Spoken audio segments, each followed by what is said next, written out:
This is a project about the role of institutions in economic development. Institutions are defining the rule of the game. The norms, beliefs, the values of people in a society. The organizations that interface with people's lives. Institutions structure our government, our democracy, the way our laws work, the way our courts work.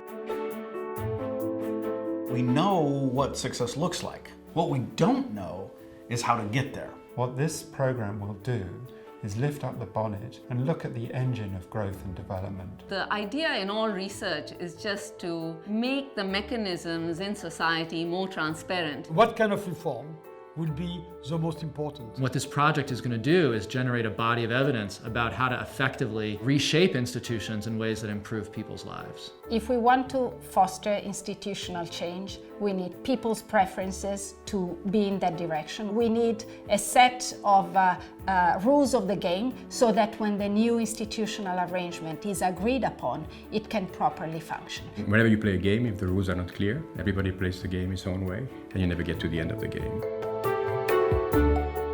Governments in developing countries spend billions and billions, sometimes on very, very thin knowledge. The involvement of policy makers in this research will raise the probability of usefulness of such research.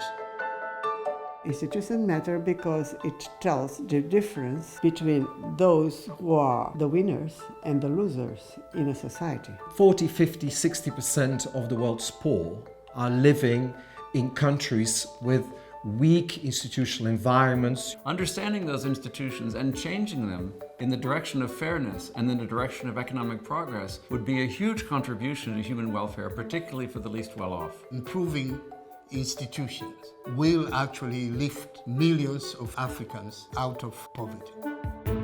There are different reasons why some countries are rich and other countries are poor. There's been an increasing view within the economics profession that an important determinant of these differences is in fact the quality of institutions. If we don't understand how institutions work, we can't possibly understand how economies change and how economies can grow and develop and eradicate poverty. It turns out the initiation of rapid growth is possible, even in very weak institutional conditions. The question is not just initiating the episode, but preventing it from tapering off and allowing the growth to continue.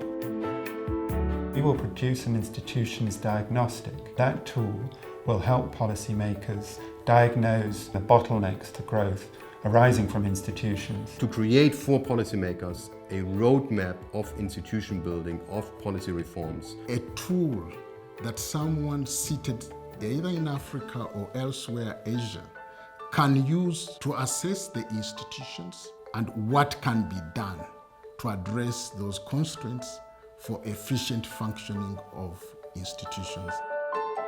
And it is possible, if we don't find the right institutional changes that will favor development, the number of poor people in Africa will go up quite dramatically. If you want to reduce the income gap between the poorest and the non-poorest countries in the world, then you have to think in terms of institutions and institutional change.